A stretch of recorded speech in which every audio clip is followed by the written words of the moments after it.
La bourse, les cotations, en partenariat avec igmarkets.com.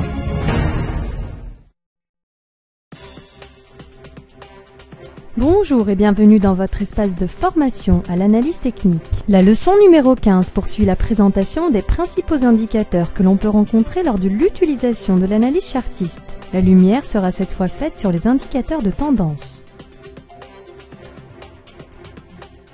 Les indicateurs de tendance sont également nommés indicateurs non bornés, et comme leur nom l'indique, leur valeur n'est pas limitée contrairement aux oscillateurs présentés dans le chapitre précédent. Les zones de surachat et de survente ne sont donc pas présentes.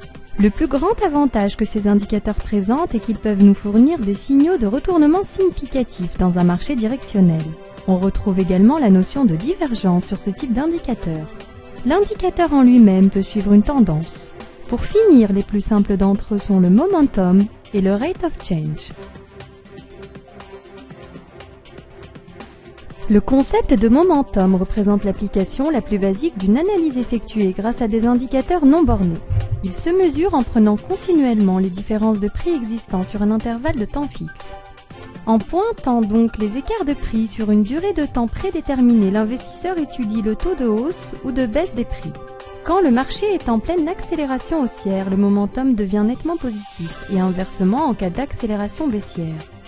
Quand le marché est plat, le momentum évolue autour de la ligne 0.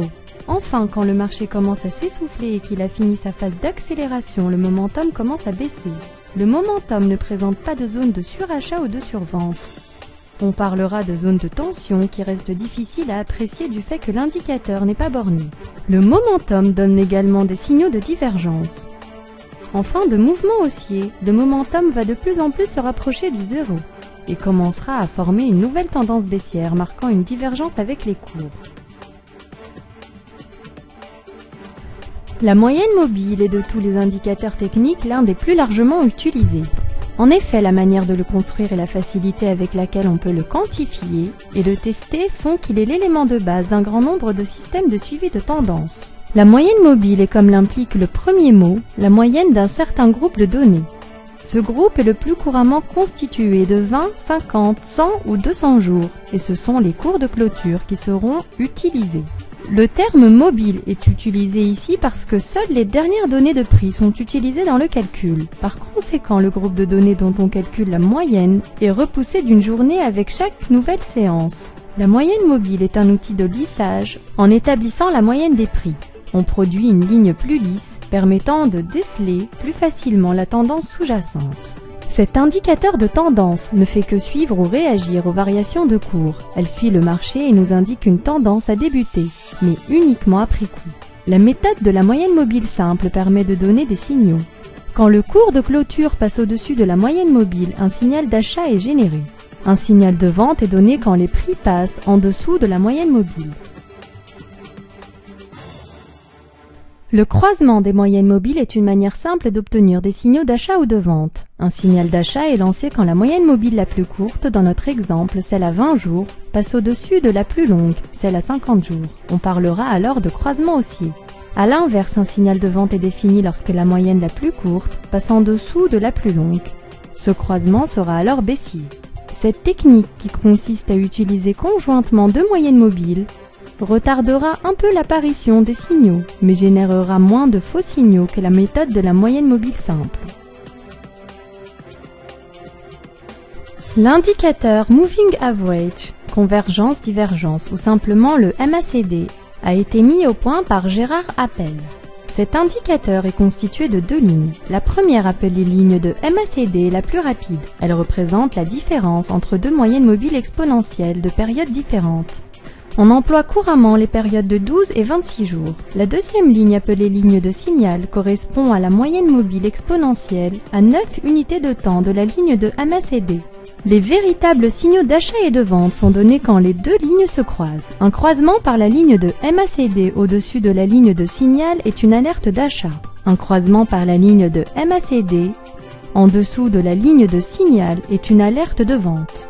En ce sens, elle ressemble donc à la méthode de croisement des moyennes mobiles. La ligne de MACD étant une différence, elle passera par 0 chaque fois que ces deux moyennes mobiles exponentielles seront égales. Les meilleurs signaux d'achat, inversement de vente, sont données quand les prix sont bien en dessous, inversement au-dessus de la ligne 0. Les divergences apparaissent entre les tendances du MACD et la ligne des prix. Une divergence positive apparaît quand les lignes de MACD sont en zone d'excès baissier et commencent à monter alors que les prix continuent à marquer de nouveaux plus bas. C'est souvent un signal avancé d'arriver sur un creux de marché. Une divergence baissière existe quand les lignes de MACD sont bien au-dessus de la ligne 0 et commencent à s'affaiblir lorsque les prix continuent à monter. C'est souvent un avertissement d'un sommet de marché. Le Directional Movement Index, plus couramment appelé DMI, est un indicateur de tendance qui permet de déceler des signaux d'achat et de vente selon le sens du mouvement. Il est composé de 3 lignes, le DMI+, qui est un indicateur de pression acheteuse, le DMI-, qui reflète les pressions vendeuses, l'ADX, qui mesure la puissance de la tendance. Dès lors où l'indicateur ADX est inférieur à la zone 20, le marché est sans tendance. Lorsque le marché est en tendance, c'est-à-dire lorsque l'ADX est supérieur à la zone 20, le positionnement du DMI+, par rapport au DMI- est significatif. Dès lors où le DMI+ est supérieur au DMI-, la pression est acheteuse. Inversement, lorsque le DMI+ est inférieur au DMI-, la pression est vendeuse. Essayons maintenant de repérer sur un graphique tel que celui qui apparaît sur votre écran un ou plusieurs exemples de situations particulières. Vous pouvez, si vous le souhaitez, appuyer sur le bouton pause de votre lecteur afin de disposer d'un peu plus de temps pour effectuer cet exercice. Alors que voyez-vous? Eh bien, nous pouvons distinguer plusieurs exemples de croisements de moyenne mobile. On notera l'apparition de 2 croisements haussiers caractérisés par le passage de la moyenne mobile la plus courte au-dessus de la plus longue. 2 croisements baissiers sont également présents. En ce qui concerne l'indicateur DMI, on remarquera un signal d'achat caractérisé par le passage du DMI+, ligne verte, au-dessus du DMI-, ligne rouge, alors que l'ADX, ligne noire, est au-dessus de la zone 20.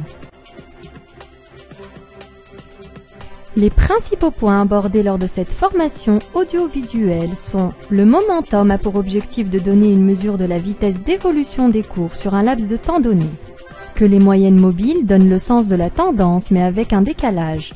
Le MACD permet d'anticiper au sein d'une tendance les phases dites d'accélération et de correction. Outre les signaux d'achat et de vente, le DMI évalue aussi la force d'une tendance. Voilà pour ce chapitre consacré aux indicateurs de tendance. La prochaine leçon abordera les autres indicateurs. La bourse, les cotations, en partenariat avec igmarkets.com.